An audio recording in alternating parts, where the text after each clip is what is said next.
En couple avec Alice Taglioni depuis le milieu des années 2010, Laurent Delahousse est à la tête d'une famille recomposée de 5 enfants.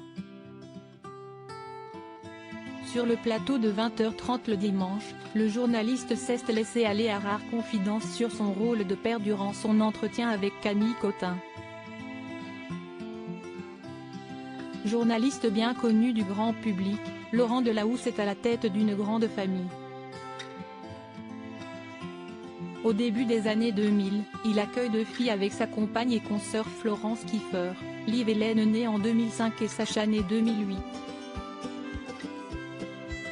En 2012, croise la route d'Alice Taglioni, invitée sur le plateau du JT de France 2 dont il est le présentateur. De cette rencontre qui devient officiellement une romance en 2014 naissent 2 enfants, une fille prénommée Swan en 2016, et un garçon prénommé Lino en 2019.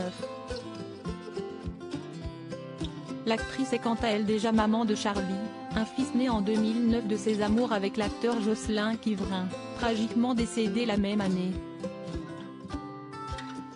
Une grande tribu recomposée qui réjouit Alice Taglioni et pour laquelle Laurent Delahousse essaie de rester présent malgré une actualité qui ne prend pas de vacances.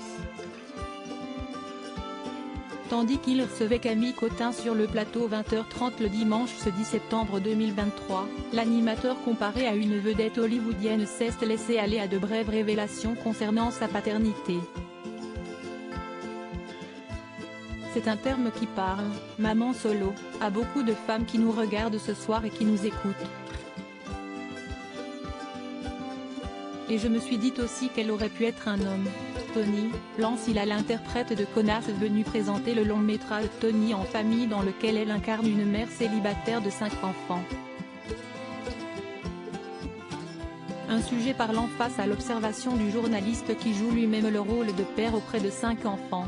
Camille Cotin réplique « Je pense que vous en savez quelque chose non, Laurent ?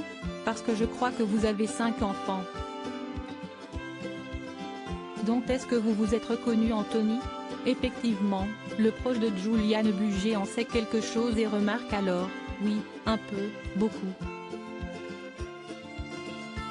Dans cette hystérie parfois, dans le fait de ne pas se sentir toujours à la hauteur, dans le fait de savoir parler à l'un sans oublier l'autre. C'est un peu tout ça qu'on ressent dans ce film et ça parle forcément à beaucoup de monde. Une activité à plein temps faite de déconvenues et de concessions.